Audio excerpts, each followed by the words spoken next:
Veteran Salute is sponsored by the DeVaughn James Injury Lawyers.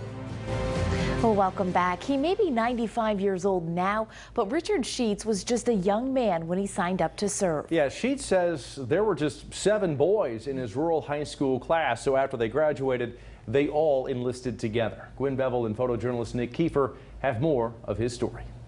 Sheets was trained to be a fighter pilot, but instead of deploying to World War II, he headed for flight instructor school. My country's done so much for me, and I'm so proud of it, and I wanted to be a part of it. And it was his decision to sign up for the Air Force that allowed Dick Sheets to fulfill his lifelong dream of being a pilot. I told my mother when I was just a few years old that I was gonna work in New York City and come home for dinner.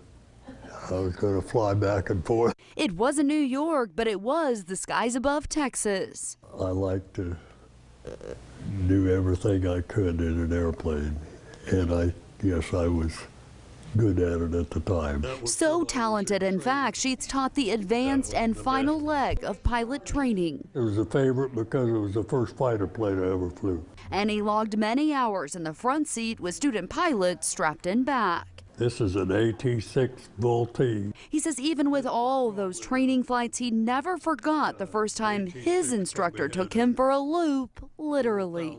I thought I was going to fall out. My head was hanging out in the slipstream, and my goggles were about to come off, and it scared the tar out of me.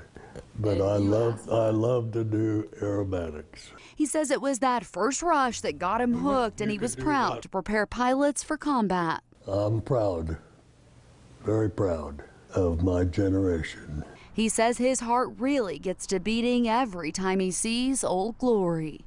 I love the flag. We fought for the flag. That's what we did. And Sheets had an important role in ensuring those fighter pilots were ready to fly overseas. That was the fighter plane of World War II when it first started. It was a P-40 Warhawk, and he says it's impressive to see how far aircraft have come in the last 70 years. Today in their airplanes, you've got a covered cockpit. His metal flight goggles are just one thing that are now housed by a museum. That's the second lieutenant bar.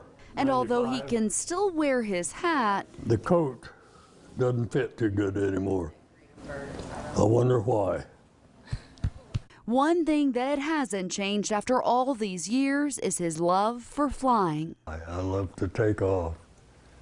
I love to pour the coal to it. And Sheets continued to fly after his military service ended. He says he was part of the Lucky 13, and for years they would throw money into a pot that allowed them to fly private planes. I jokingly asked him if he ever took a private plane for a barrel roll, and without missing a beat, he smiled so big and said, "You can barrel roll just about any airplane."